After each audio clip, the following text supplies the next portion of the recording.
You can probably just imagine the hardest parts about walking coast to coast, like sore feet. I mean, it hurts walking 20 miles a day, 15 miles a day over this rough terrain with a 50, 60 pound pack. That's all the water I'm carrying.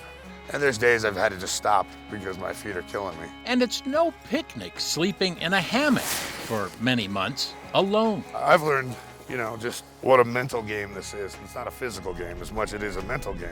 And yet Brad Morrow pushes on, walking the American Discovery Trail from the Delaware shore to the California coast, including 2 different routes across the nation's midsection. Walked about 5,900 out of the 7,000 miles that the trail covers. So I got about 1,100 left, 1,000 left, and I can see the light at the end of the tunnel.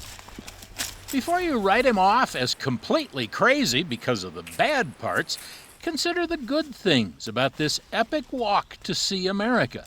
For one thing, the scenery. This is just ridiculously beautiful. Morrow won't name a favorite state, but in 593 miles of Utah, he's finding something very special. Beautiful view. Blew my expectations away. Thought it was desert, and look what an oasis it is. This has definitely been the most exciting and rewarding part, and the hardest part.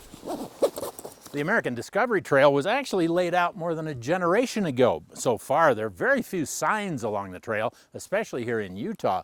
But this year, Congress is finally making it a bit more official.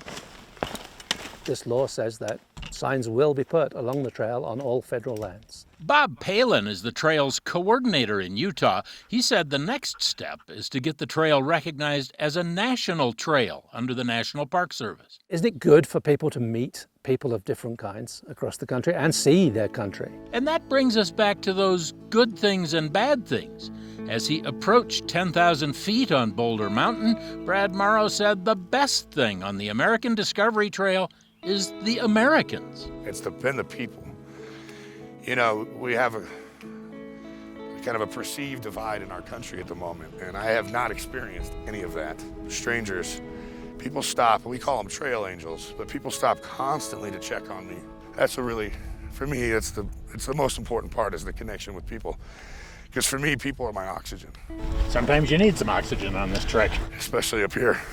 Morrow is on his 4th pair of boots and expects to wear out 2 more before he sees the Pacific. John Hollenhorst, KSL 5 News, Boulder Mountain.